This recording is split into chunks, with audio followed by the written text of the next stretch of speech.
Having understood the basics, you should now become a graded player. Let me recap the grip, batting grip for you.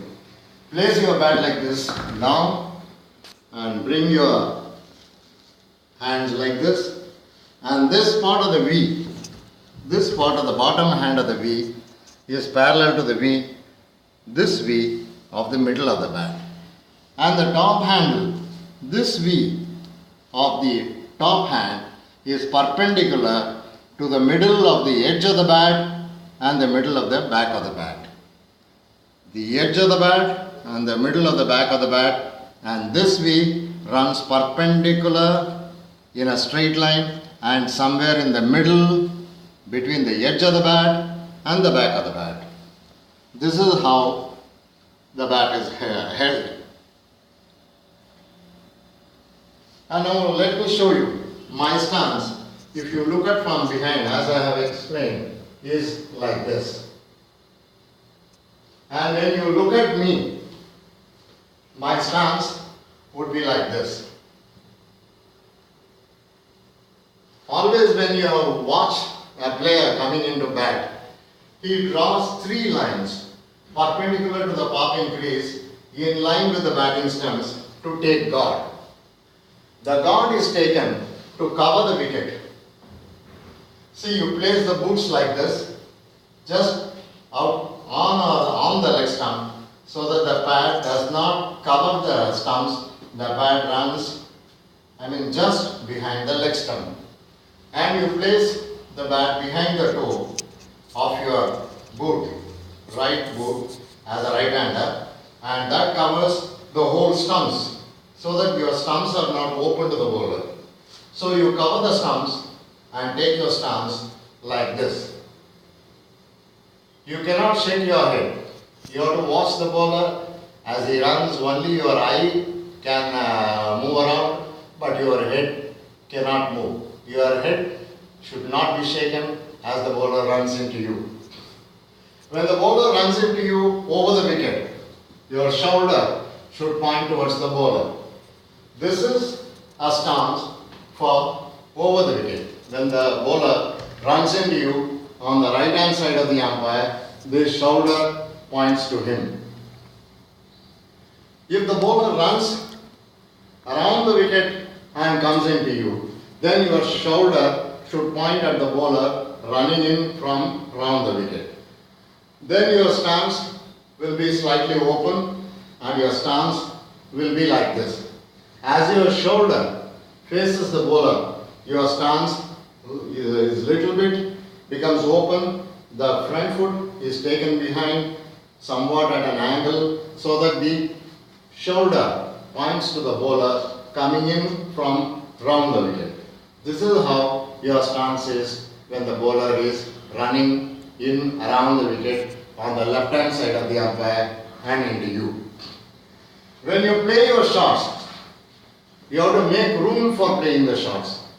If a ball is pitched outside the off stump, you can't play the shots standing here where you have taken guard. So you have to move your feet around. So if the ball is pitched on or around the off stump, this is where the bowler will pitch the ball to get you moving to move to offside and edge the ball to the waiting slipping fielders. So your footwork is very important in playing your shots. As a graded player, you have to play your shots effortlessly, elegantly and stylishly.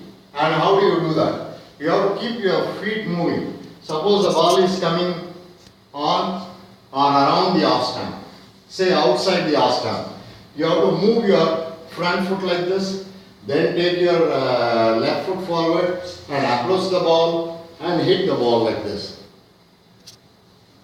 And when the ball is coming crashing into the middle or left stump, you can't play from your standing position to your ball. So you have to adjust your feet, move your right foot a little backward and then move your front foot a little backward, adjust your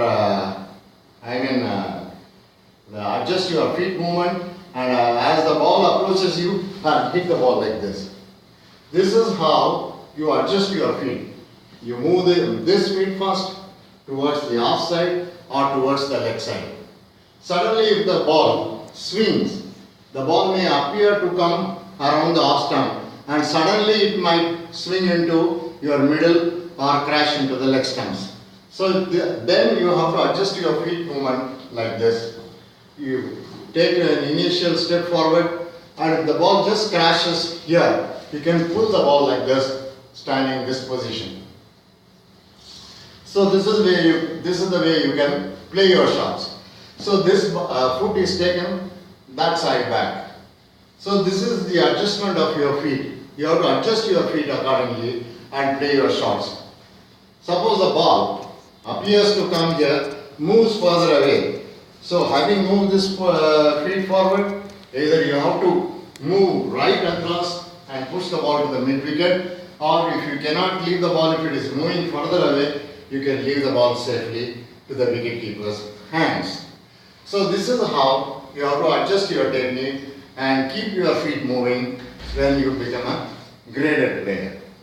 When you become a graded player, you can take an attacking stance. An attacking stance is above the popping crease. That is when you play aggressively to play your strokes, to play boundary of every ball possible.